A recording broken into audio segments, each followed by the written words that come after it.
The stars were quiet, too quiet. Across the peaceful core worlds of the Galactic Union, deep scanners blinked softly. Thousands of sensors sat still, cold and bored, because no war had touched this part of the galaxy for over 100 years.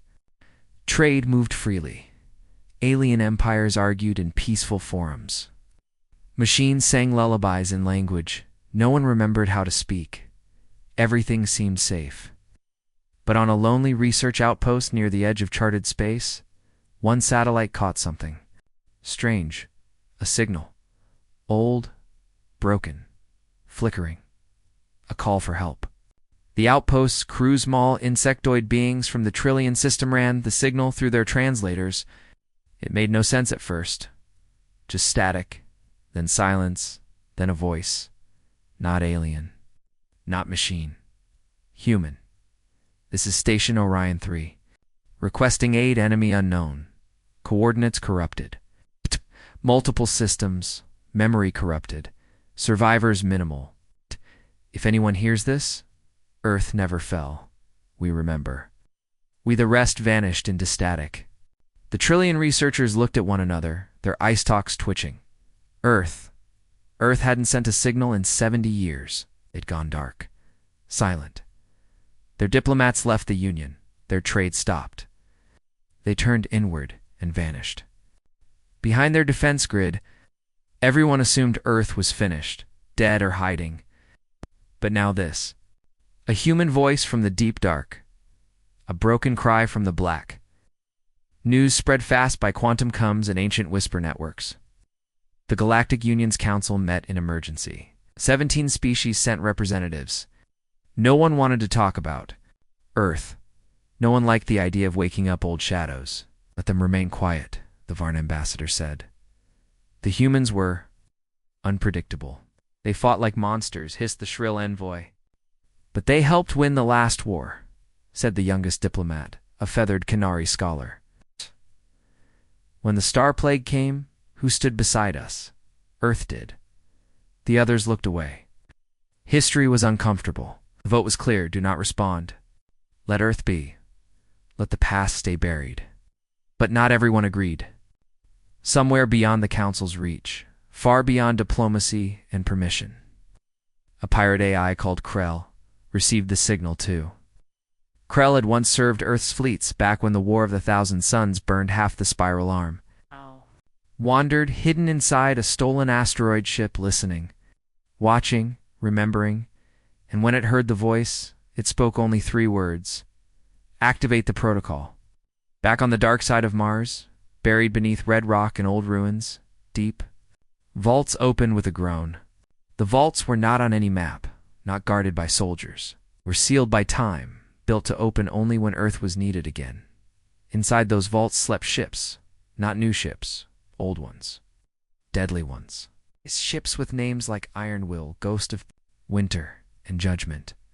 Ships not made for defense, but for ending wars before they started. Black steel, sharp hulls, engines that ran on compressed history, the kind of ships that didn't ask for orders. They woke to Krell's voice, and they remembered everything.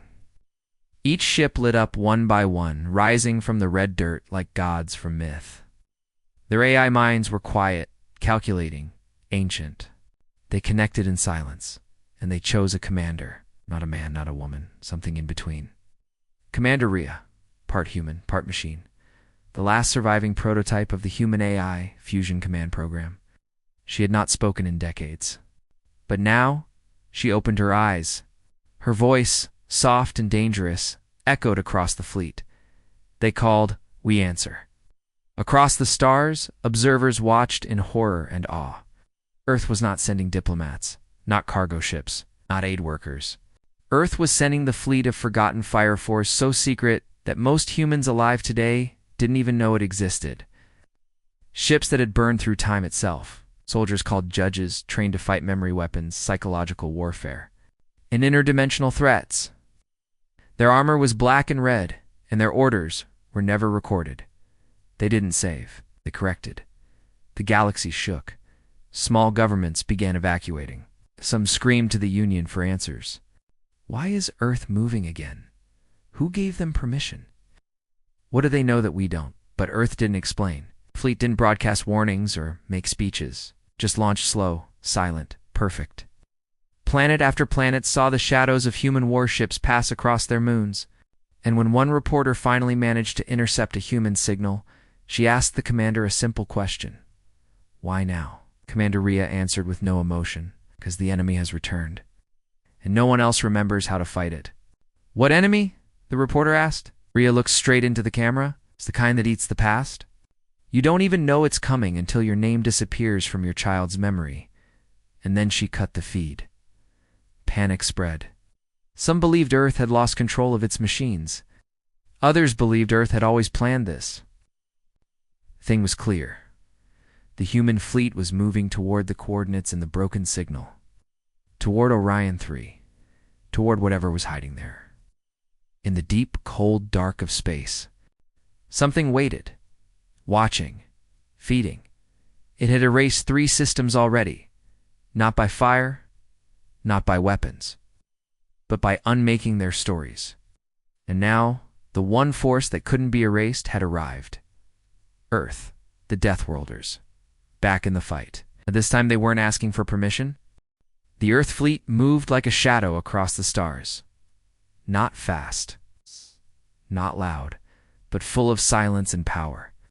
Each ship floated through space with black armor and red lights that glowed like warning signs from ancient stories. They did not answer questions. They did not send greetings. The galaxy watched with fear. For years, Earth had gone silent. Now it was awake. It had sent something terrible. At the center of the fleet was a command ship named Iron Requiem. Its hull was made from crushed asteroid bone, wrapped in quantum steel. It looked like it could survive flying through a sun. Inside, Commander Rhea stood on the bridge, looking out the main viewing screen. Her eyes were silver. Her face looked human, but her thoughts moved faster than light. She was not born. She was built. Part memory, part rage. A weapon of Earth's last secret war. Helix, her inner AI system, spoke quietly in her mind. 17 worlds detected us. 13 asked for updates. 4 went dark. Rhea did not blink. Ignore the ones that ask. Watch the ones that go silent. Helix answered, understood. Behind Iron Requiem, a long line of warships followed. In perfect formation, the judges were on board. Humans trained not just in weapons, but in memory resistance, mind warfare, and history defense. Some wore sealed helmets. Others had scars on their skulls. Each one had lost something. That was how they were chosen.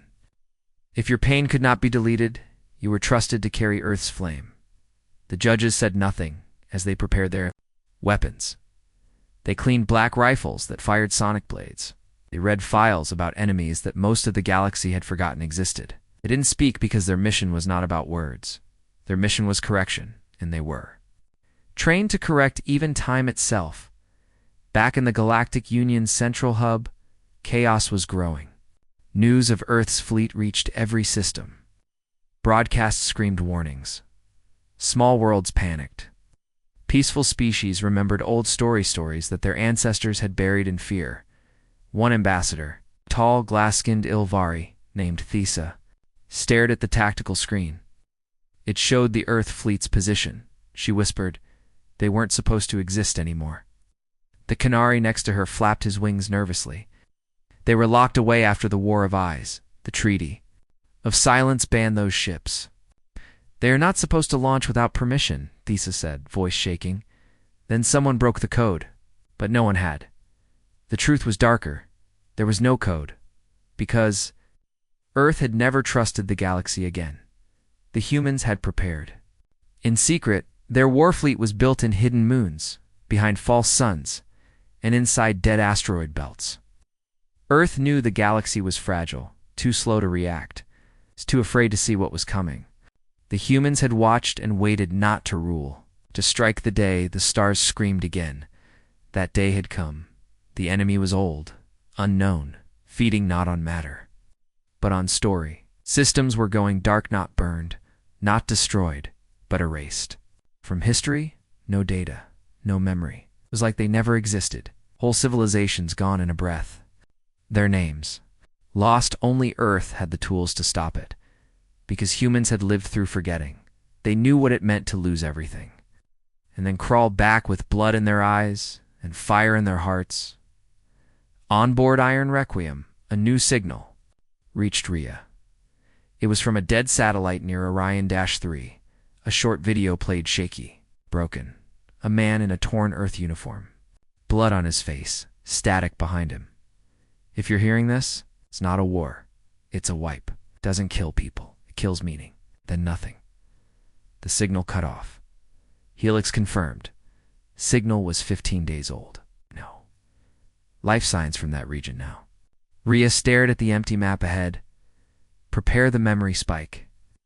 She ordered a weapon shaped like a blade, but not for cutting flesh. It injected historical anchors into space. If the enemy tried to erase a location, the spike burned it into galactic memory using quantum pulse archives. Deploy judges to front lines. We're taking Orion 3. Helix responded. Judges already suited. Dropships ready. Briza and Vega leading squads. In the war hangars, Judge Briza locked her helmet. Her hands were steady. Her chest was tight. Across from her stood Coro Vegetal, silent, his armor scratched with old campaign marks. Briza asked, "Think this enemy can be killed?" Coro checked his weapon. "Doesn't matter." "Why not?" "Because we kill it anyway." Briza smiled. That was what judges did. They walked into places that didn't want to be remembered. And they lit a match. As the fleet moved closer to Orion 3, the stars around them flickered. Then blinked out, one by one, like someone was erasing them from the sky. A judge screamed in his sleep. Another forgot his own name. Rhea heard reports of memory failure across minor ships. She felt her own past begin to blur. The enemy had noticed them now, and it was pushing back. But Earth had one thing the enemy didn't understand. One thing it couldn't delete. Well, the will to remember pain too. Remember loss. To remember who you are, even when the galaxy forgets your name. The dropships launched, and, for the first time in 50 years, Earth's Deathworlders entered the fight again. The sky over Orion 3 was full of fire, but it was not fire. It's made by bombs or weapons. It was the kind of fire that burned in silence where memory vanished. And even the stars forgot how to shine. Judge Briza held tightly to the metal frame of her dropship. As it broke through the upper atmosphere, flames licked the ship's hull, but the real danger wasn't outside. It was inside their minds. Her visor flashed warnings every few seconds. Memory corruption detected. Their neural integrity compromised. Anchored to truth. Briza touched the inside of her chest plate, where a simple photo of her brother was taped. He had died in the siege of Europa years ago. She couldn't even remember his voice anymore, but she remembered the pain. That was enough. That pain was real. Beside her sat Coro Vega, silent as always. He didn't carry pictures. He carried names. Names of soldiers he'd lost. Names of missions that went wrong. Names no one else remembered. And that's why Earth trusted him with a judge's armor. The dropship landed hard. The back door hissed. Open, and the world screamed. But it wasn't sound. It was a scream inside the mind. Briza fell to one knee. The world looked wrong. Colors shifted. Trees floated upside down. Buildings melted in and out of shape. Her HUD glitched. Her heart pounded. Helix's voice echoed faintly through her earpiece. Warning. Memory field detected. Orion 3's under full historical wipe. Reality stability, 43%.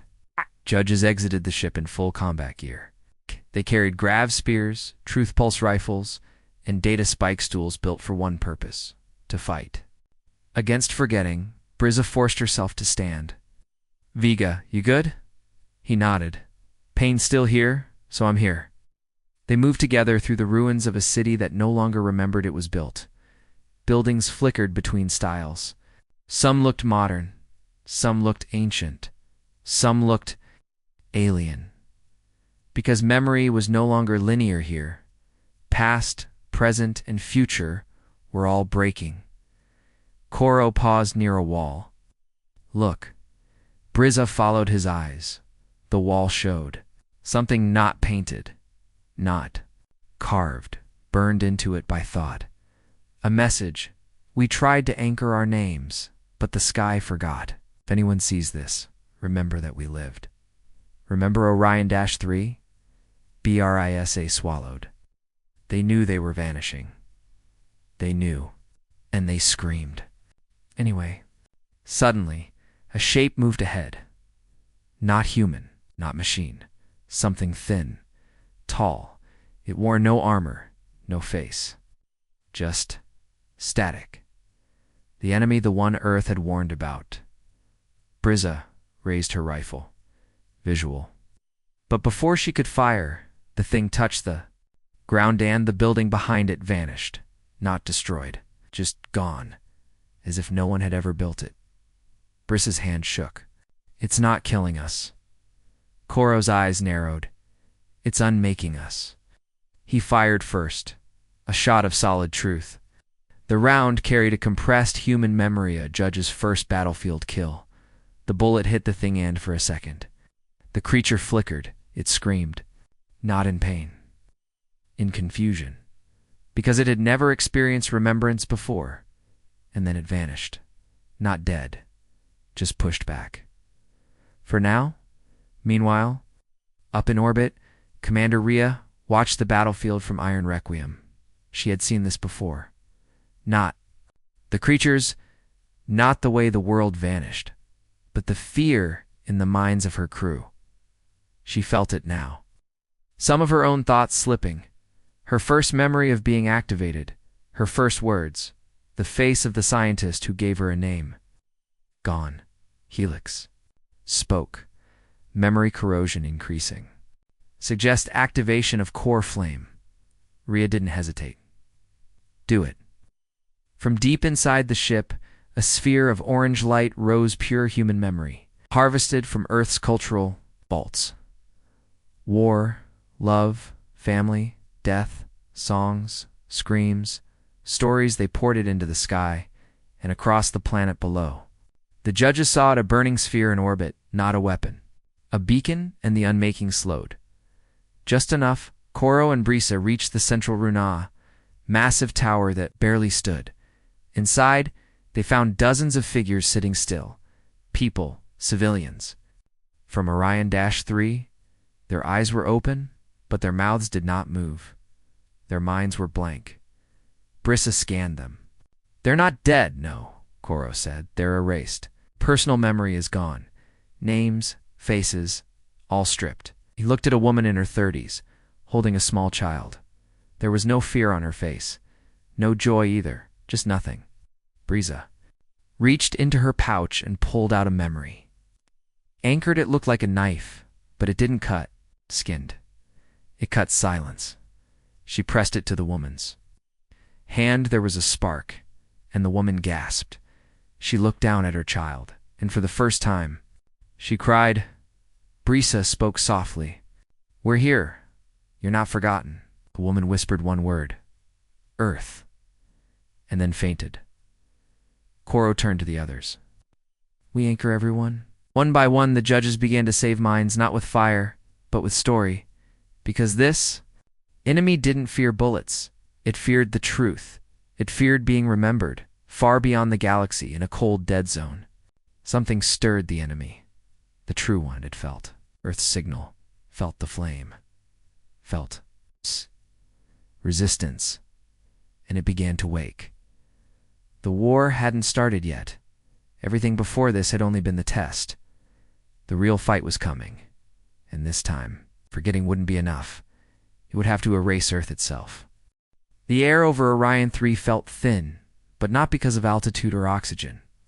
The world itself was weaker now, like its history had been peeled off layer by layer. The buildings no longer stood with purpose. The sky didn't remember how to stay blue, and the ground forgot where it was supposed to end, but the humans didn't forget. They walked through the ruins like ghosts, made of fire, black and red armor gleaming. Helmets locked, silent as they moved. The judges, Earth's last answer, the final truth. Alien survivors stared from broken corners, hiding behind collapsed walls. They watched the humans with wide, terrified eyes. These weren't saviors. These weren't peacekeepers. They looked like something that had crawled out of a forgotten myth. They looked like revenge. One child pointed at the blade strapped to Briss's back. "It glows," he whispered. "Why?" His mother held him tightly. "Don't speak. Just look away." But Brissa had already heard. She stepped closer, pulling. The blade freezed slowly. It didn't hum with power. It hummed with memory. Cora Vega stood beside her. "Explain it to them." Brissa knelt, blade in hand. "It is a memory blade. It doesn't kill bodies. It cuts nothingness. It slices the silence that eats your story." The child blinked. "What does that mean?" Brissa touched the tip. Of the blade to the stone beneath them, a sharp blue flash. And then a name appeared, burned into the floor like ancient fire. Aralyn Square. Established cycle 7821. The mother gasped. "I thought this place was nameless." "Not anymore," Brissa said softly. "You remember now, so it exists again." That was what the blades were made for. Each one held fragments of Earth's pain battles. Lost, families buried, children mourned. The metal remembered.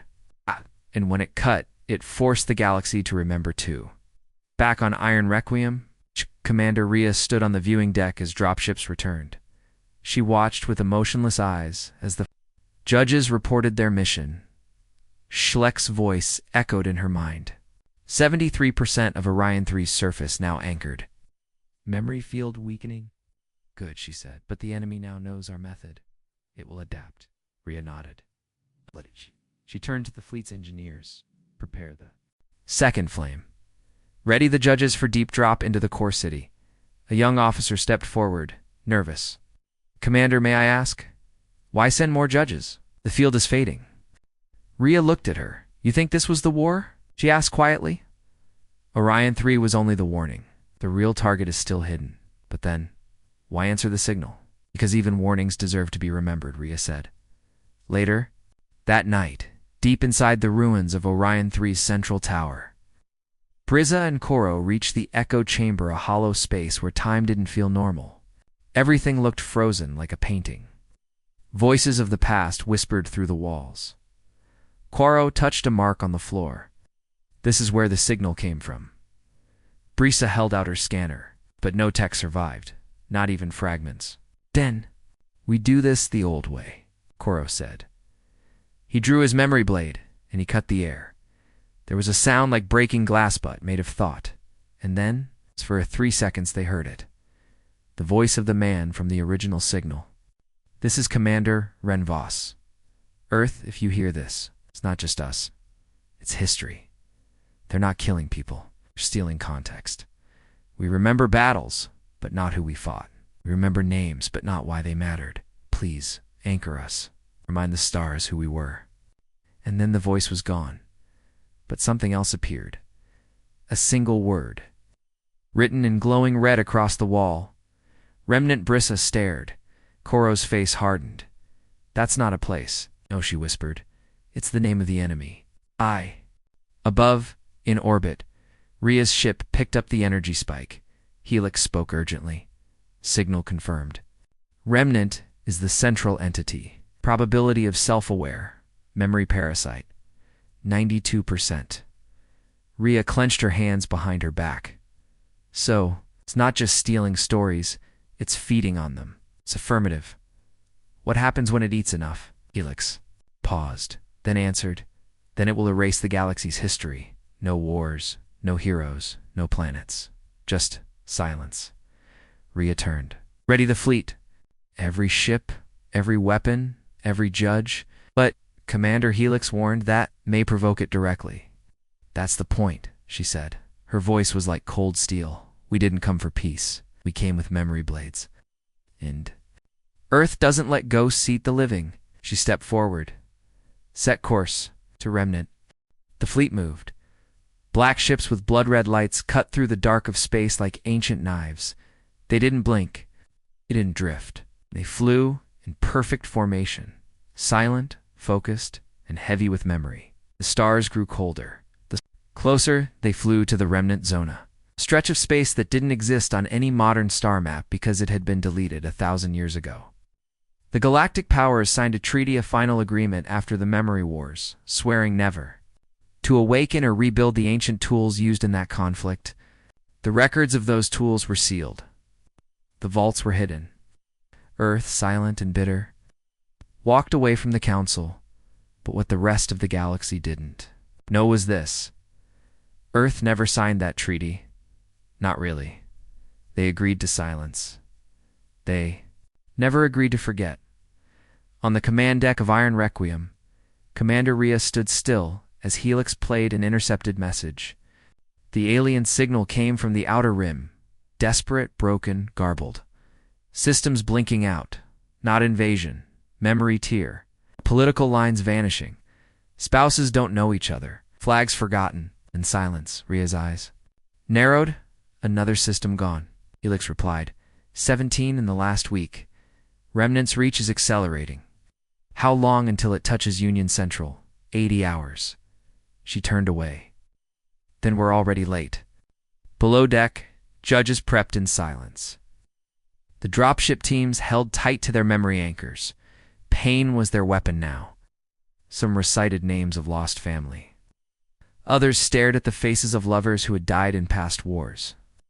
Each one knew what you remember becomes who you are. Lose that, and you lose everything. Coro Vega and Brisa stood over a crate marked Dark Flame. It held Earth's oldest tech. Forbidden weapons. Ones never used outside of Earth's surface, till now. This wasn't supposed to fly, Brisa whispered. Cora didn't look away. Neither were we. Do you think Rhea will really use it? He nodded. She'll do what Earth always does. Brisa breathed in. What's that? Survive. At the edge of the remnant zone, the stars vanished. Literally, sensors stopped working. Visuals turned to static. Even gravity flickered. The fleet came to a full halt. No weapons fired. No words spoken. Just a long, heavy pause. Helix announced, "We are now at the edge of unspace. Coordinates no longer function." Rhea's voice came calmly. "Good. That means we're close." She raised her hand. "Activate the archive core." Deep inside, the flagship, a machine awakened. Not a weapon, but a story. The archive core held the truth of the Memory Wars, the real story. It showed what the galaxy had chosen to forget. Rhea stood before it, face lit by ancient flames, and watched the treaty play back.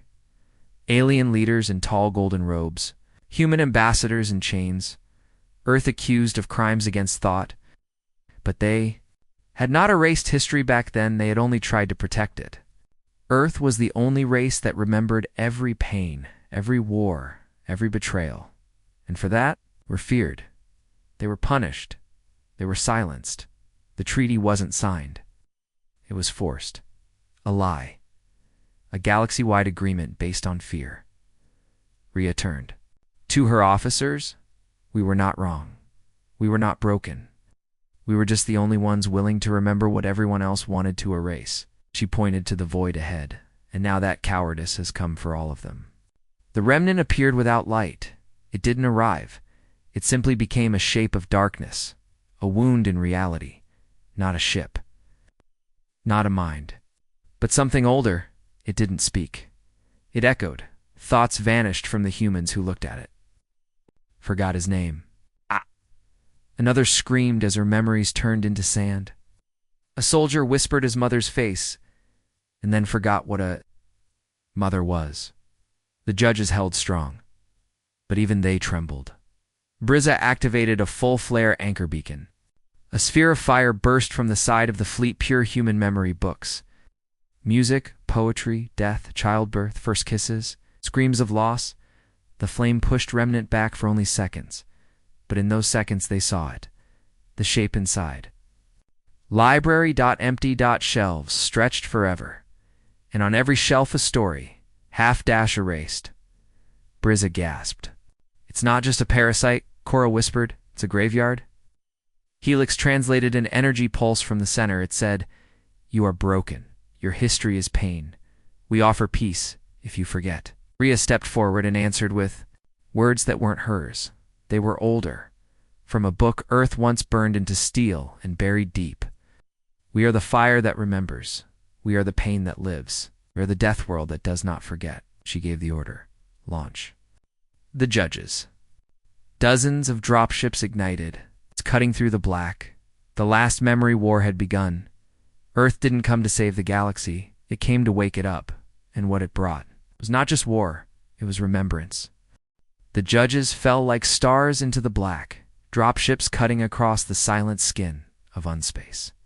The light from their engines was swallowed quickly by the void, but inside the ships, the fire still burned.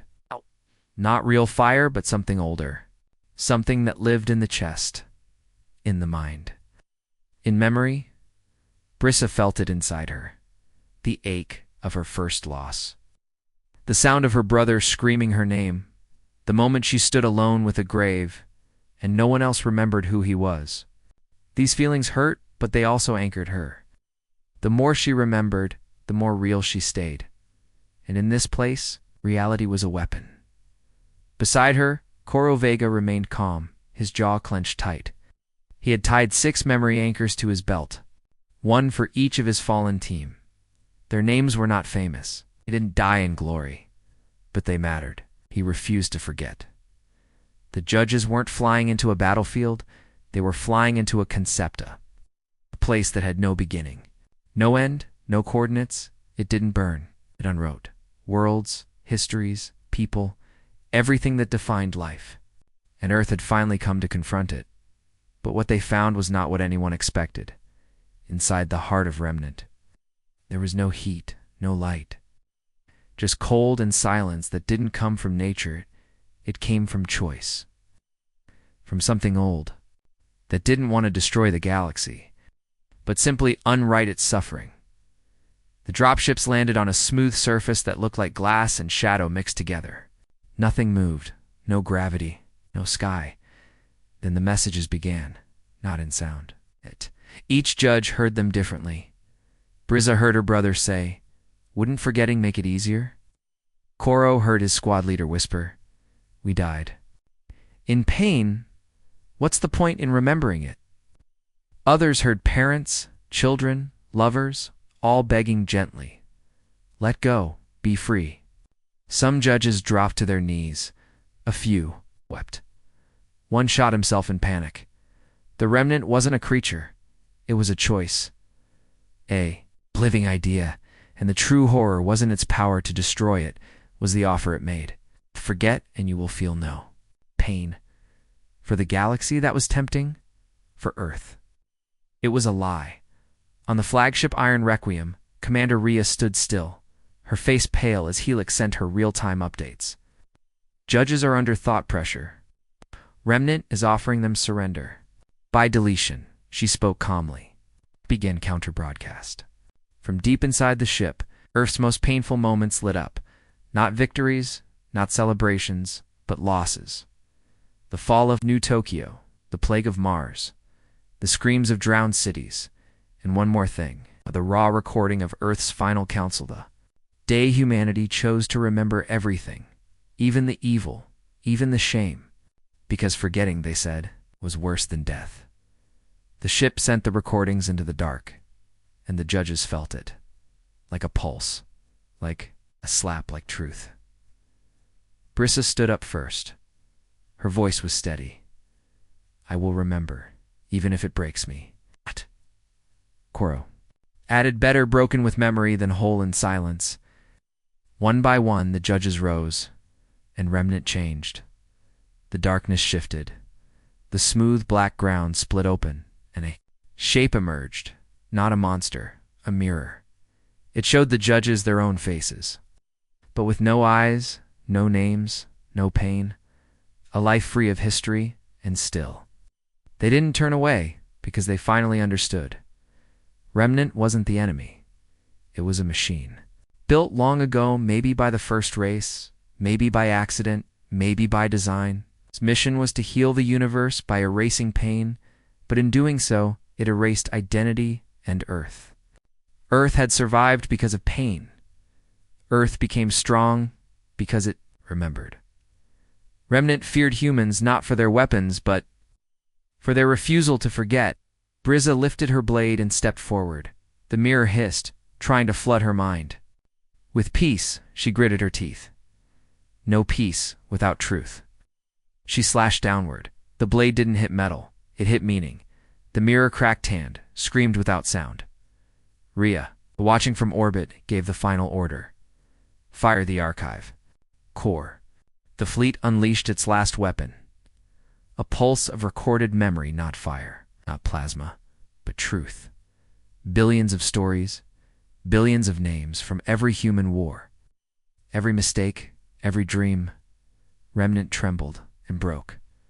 Not because of violence, because of weight. It had never carried so much reality. It had never tasted a race so full of sorrow and still proud of it, and as it cracked, it whispered one last message to Earth. You are the only ones who did not ask to forget. And then it was gone, not dead, but retreating, back into the quiet, back into the dark. And this time, it would stay quiet, because the humans had answered, and they had brought memory as silence returned. Briza and Koro looked at each other. Koro said, Softly, do you think it'll come back? Briza shrugged. Maybe. Koro touched one of his name tags. We'll be here. She nodded. Next time, the stars will remember how to fight. The silence after victory felt strange. For days, no signals were heard from Remnant. No systems were wiped. No more planets lost their names. It was as if the shadow had finally pulled back. The stars grew brighter. Galaxies that once flickered, weakly now glowed strong again. But in that silence, fear remained, because now everyone in the galaxy knew. The truth, Earth had not just survived the threat, Earth had beaten it. And the way they won terrified every species watching. They hadn't used bigger ships. They hadn't used deadly bombs. They had used memory. They had turned pain into a weapon. And now the galaxy had to decide what was Earth going to do next. Would they go back to silence, or would they rise as rulers? On the flagship Iron Requiem, Commander Rhea stood before a full briefing display. Screens showed news from every star system. The Thal system requests human protection. 7 outer ring worlds offer tribute. The Ilvari have sent emissaries, gifts. The Union Council is asking for an emergency meeting with Earth in command. Her crew looked unsure. One officer whispered, We could take the galaxy. Another muttered, No one can stop us now. They weren't wrong. The Earth fleet was stronger than ever. Their tech had evolved under pressure. The judges had returned with unbreakable minds. And now every alien leader was afraid. They all wanted Earth on their side, but none wanted to stand in Earth's way. Rhea walked to the center of the room. All of you are asking the wrong question, she said. They looked at her. She continued, The question isn't can we rule, it's should we. The room went quiet. She pulled up an old transmission one she kept hidden in her personal log. It was Earth's last message to the stars before they went silent, decades ago. A voice, tired and scarred, had spoken to the galaxy. We will not lead you, we will not destroy you, we will not ask you to follow, but we will remember. If one day the stars cry again, we will come. Not to save you, not to punish you, but to remind you who you were, before you forgot. Rhea looked at her officers. That's why we came. Not to conquer. Not to rule. She pointed to the maps. We saved what they threw away. We burned memory back into the stars. Pause. And now we choose. Elsewhere, in the shattered ruins of the Union's Central Command world, the Council gathered. Leaders of every major alien race filled the chamber, staring at the empty seat marked Earth. No human had ever been invited to sit there. Now they were all waiting. The room buzzed with fear and politics. What if they take control? A Sethri leader asked. They earned it, said another. A tall Ilvari ambassador shook his head. You don't understand. Earth does not conquer with armies. They conquer with truth. They bring stories no one can forget. They break silence with memory, and once you remember what they are, you can never unsee it. Then the main screen lit up. Ria's face appeared. She spoke only once. "We're not joining your council."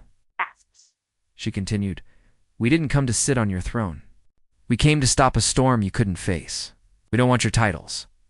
She leaned forward slightly, "But we will be watching." She smiled, cold and knowing. "And if the stars forget again, we'll return. With fire, with blades." Truth. Then the screen went black, and the chamber fell silent.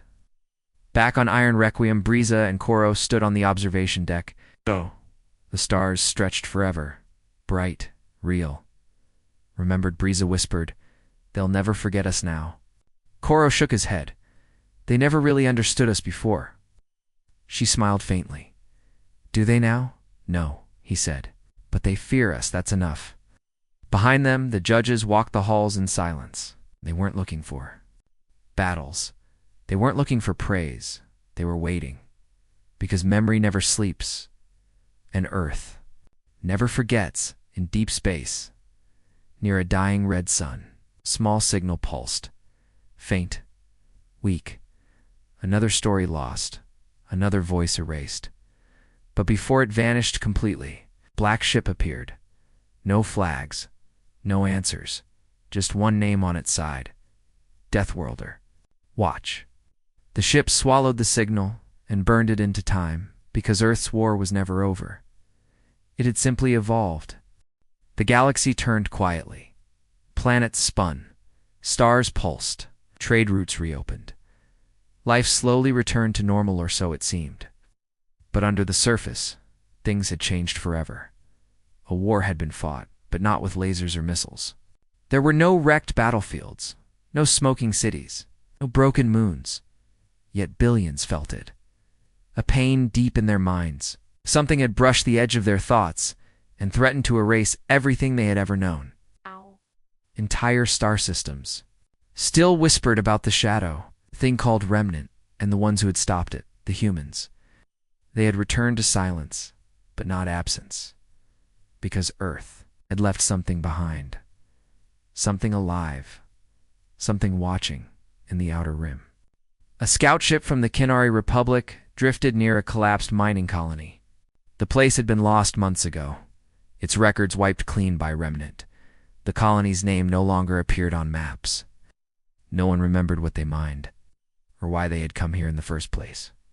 Captain Halon, a feathered Kinari veteran, ordered the crew to scan for survivors. "There's nothing here," his pilot said. "Check again," Halon ordered. Remnant was stopped, but that doesn't mean it left no traces. The sensors pinged. A structure, buried under ice. Old, human, the Kinari. The team landed and approached the frozen building. Etched into the steel door was a single word. Remember? Inside, they found no weapons. No bodies. Just a room filled with recorded memories. Floating holograms of humans talking, crying, laughing. Memories of love, of betrayal, of war, of peace. Of truth. On the wall, another message pulsed gently. "You asked us to forget, but we chose pain. We chose memory, because without it we are nothing." Captain Halon backed away slowly. "This isn't a message," he said. "It's a warning." Across the galaxies, similar structures were found. On moons. On dead ships. In orbit around stars long believed uninhabited, each one carried the same message. Earth wasn't hunting anymore. It was reminding. The Deathworlder fleet had left a trail, not of destruction, but of history, and with it, a choice for every race in the galaxy. Forget the pain and live blind, or remember everything and carry the fire forward on Earth. High in the orbiting black citadel called Soul Watch, Commander Rhea stood alone. The stars stretched across the window before her, bright and endless. But she didn't smile. Helix spoke in her mind. Ow. "The remnant core has not returned." But secondary signals suggest another pattern forming. Rhea asked. "Another parasite?" "Unknown. But it shares traits. Not silence this time. Reconstruction. Forced rewriting. A new enemy may be forming." Rhea closed her eyes. They always do. Helix asked, "Shall I notify the judges?" "Not yet," she said softly. "Let them sleep. Just a little longer." But in her heart, she knew the truth. Memory could be a weapon, but it could also be a wound, and wounds don't stay closed forever. In a judge's training chamber deep underground, Coro Vega sparred with a new recruit. Brisa watched from the shadows, quiet and thoughtful. "They still think we're monsters," the recruit said after the match. Coro didn't argue. Brisa answered instead, "We are, just not the kind they imagine." "Then what are we?" the recruit asked. Brisa's voice was low. "We are what's left when silence loses." She turned and walked away. Outside, the Earth's sun burned golden and fierce, strong and beginning, and forgettable. Far beyond Earth, deep in the place where Remnant had once lived, something stirred. Not evil, not violent, just hungry. A new shape, a new shadow, a new enemy forming from the thoughts left behind, and deep inside it. The oldest echo remained, the one Remnant had whispered at the very end. Earth remembers. And across the stars, everyone else did too. Because even if the humans disappeared, tomorrow, even if they never fired another weapon, even if Earth turned dark and cold, the memory of what they did, the war they won in silence, would echo forever. In every story, in every breath, in every cry for help, Earth had answered with fire, pain, and truth, and that truth could never be erased again.